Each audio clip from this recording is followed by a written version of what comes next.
হে everyone, দেখো finally আমরা আমাদের হোটেলে পৌঁছে গেছি। দাদা সমস্ত ফর্ম্যালিটিসগুলো করছে আর আমাদের রুম ছিল ফার্স্ট ফ্লোরে। কোনো রকমে লাগেজটা ড্রপ করে আমরা বেরিয়ে পড়েছিলাম লাঞ্চ করতে। তার কারণ হচ্ছে চেরাপুঞ্জিতে ঢুকতে ঢুকতে আমাদের অনেকটা লেট হয়ে গেছিলো আর সবার খুব খিদে পেয়ে গেছিলো, তাই কাছাকাছি ইকো পার্ক বলে একটা জায়গায় আমরা আমাদের লাঞ্চ করতে গেছিলাম। সেখান থেকে আমরা সবাই মিলে ঠিক করলাম যে হোটেলের কাছাকাছি যে সমস্ত সাইট সিনসগুলো আছে সেইগুলোই দেখতে যাব, কারণ অনেকটা লেট হয়ে গেছিলো আর রাত্রিবেলা কোথাও যাওয়া যাবে না সেই জন্যে। কিন্তু দুঃখের বিষয় হচ্ছে আমরা যে কটা জায়গা দেখতে গেলাম, মানে ওই সেভেন সিস্টার ওয়াটারফলস, নৌখালিখাই ফলস, আমরা একটা ফলসও দেখতে পাইনি, কারণ প্রচণ্ড বৃষ্টি পড়ছিল আর চারিদিকে প্রচণ্ড ফগ ছিল। তাই অগত্যা আমাদেরকে আবার হোটেলে ব্যাক করতে হলো। হোটেলে ব্যাক করে আমরা ওই ব্যালকনিতে দাঁড়িয়ে চারিদিকের ভিউ দেখছিলাম। আর আগের দিন মানে গতকাল যেহেতু সারা রাত গাড়ি জার্নি হয়েছে, আজকে সারাদিনও মোটামুটি গাড়িতে জার্নি হয়েছে, সেই জন্য আমরা সবাই খুব টায়ার্ডও ছিলাম।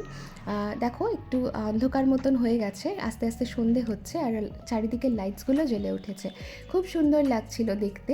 হোটেলটা না খুব সুন্দর ছিল। পুরো ভিউটা তো তোমাদের সাথে শেয়ার করতে পারলাম না আজকে, কিন্তু কালকে আমি অবশ্যই চেষ্টা করব।